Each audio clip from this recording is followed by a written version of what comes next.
Miyo Yamcha Anam. Welcome to another edition of Native Voices, a collaboration between the Intertribal Resource Center and Global Education as part of their iCafe summer series. I hope that you enjoyed the music from my cousin Tracy Lee Nelson and his Native Blues Band. My name is Elena Hood. I'm the director of the Intertribal Resource Center.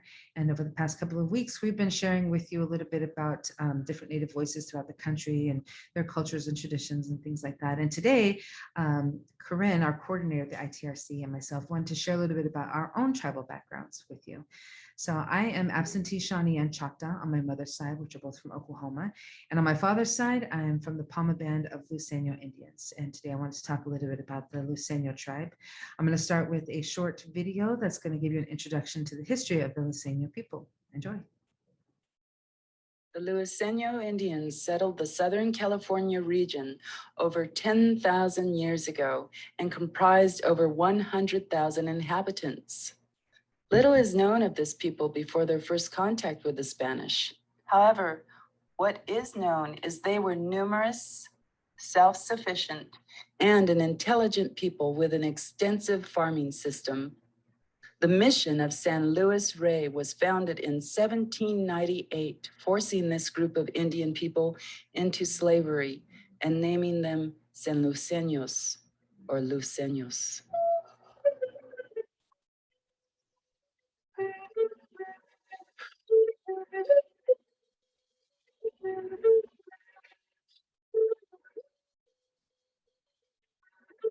Thousands of them died from starvation, forced removal, and intensive labor.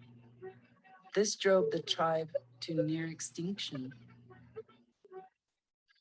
After the establishment of the state of California, the Luiseños Indians' situation worsened.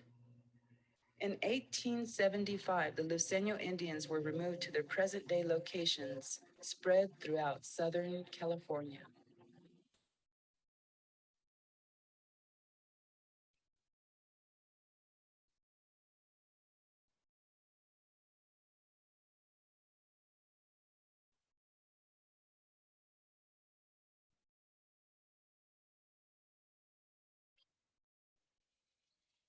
Although not as numerous, the Luiseños have managed to recapture their culture, heritage, and language. Many bands have used modern opportunities to advance themselves in education and technology. The bands of the Luiseño people have survived genocide by two imperial powers and are now stronger for their harsh past. Their story is an example of the strength within Indian country and exemplifies our will to survive. That was a brief introduction to the history of the Luiseño people. As you heard in the video, the name Luiseño comes from the San Luis Rey mission. So the second Luiseño word I want to share with you today is the word we call ourselves, which is Payom Cowichum. Payom Cowichum translates to people of the West. It's how we refer to ourselves in relation to the neighbors in the desert or in the mountains, or our neighbors to the north, or the Kumeyaay to the south of us in San Diego and in Baja. And it underscores the importance of place in our tribal identity. Luiseño reservations are located mostly near their traditional homelands. The 7 bands of the Luiseño are Saboba, Pachanga, Paula, Palma, La Jolla, Rincon, and San Luis Rey. There was a close connection to the San Luis Rey River and water, which is reflected in some of the place names. For example, Palma is the place where there is water. Pachanga is the place where the water drips. And Paula comes from the word pal, which means water. Like all other Native American tribes, language revitalization is essential to the Luiseño people. So is maintaining all of our cultural practices, like learning to gather materials for basket weaving, teaching the youth how to build traditional homes called akicha, a bonus Luiseño word of the day for you, keeping bird songs alive, and even old school games like peon that are still played at tribal gatherings. Being local to this area, you have an opportunity to visit the Payom Cowichum and learn about the original people. For example, this weekend is a Rincon Fiesta. It's free and open to the public.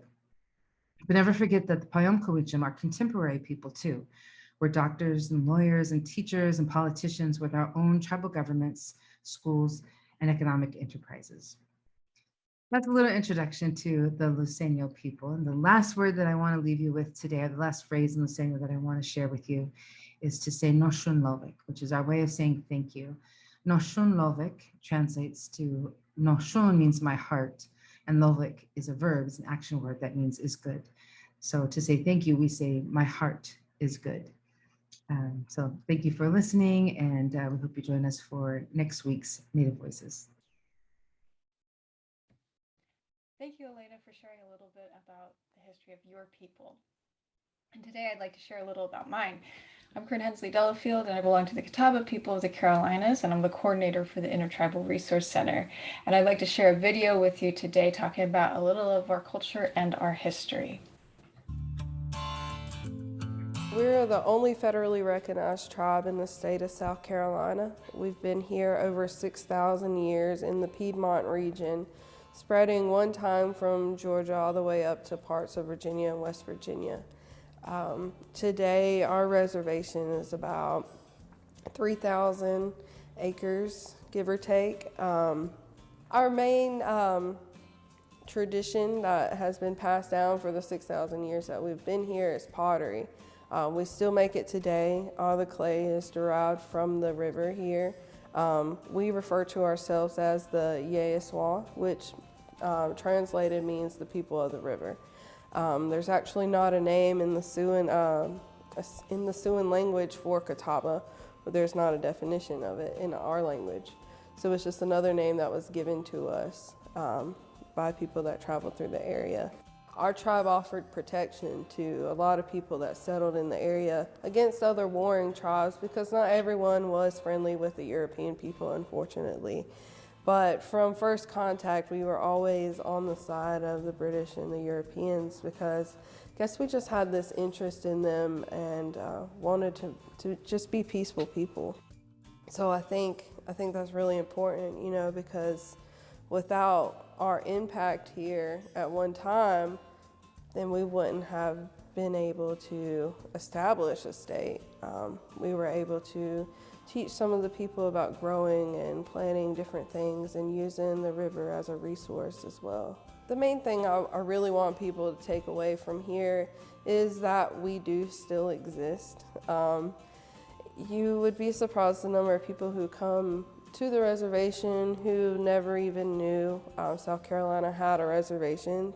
So my thing is I want them to be able to learn the truth about the state and about the first people that were actually here and the different things that they did to survive and the way of living that they used. What I'm wearing now is regalia. I don't wear this every day.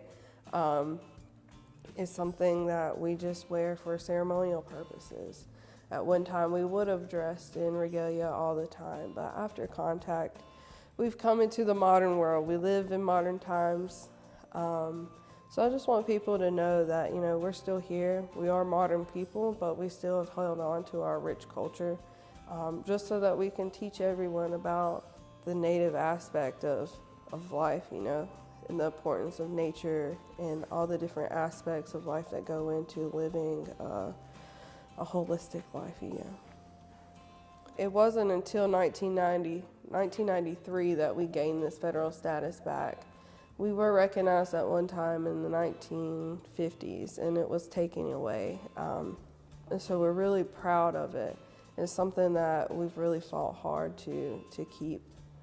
This is why it's so important for this place to stay open, for people to come and learn about our culture, because we've established ourselves and made an impact, and we want people to learn of that. A lot of people don't know about the status of citizenship for the Native people too. We weren't recognized as citizens until 1944. So in the great aspects of time, that wasn't that long ago. So I think establishing ourselves here and having the cultural center and having it able for people to come and learn every day about the true history of South Carolina and the United States, it's a great thing, because the more people know, the more aware people are about things that have really happened here in this country and in the state. All right, so she did talk a little bit about the history of the tribe and federal recognition. South Carolina is the only place where there is a federally recognized Catawba tribe, but there are Catawba throughout this country, and my family actually came from North Carolina. And to end out today, I would like to share a few words in the Catawba language. First one is hello. For hello, you would say tanake, tanake. And for thank you, you would say hawo, hawo. And then my favorite word in the language is the word for chipmunk, and that is de pendo taksukso, de pendo taksukso. And I like it because it literally translates to the one whose back is scratched pretty. So thank you again for attending the iCafe and listening to Native Voices, and we'll see you next week.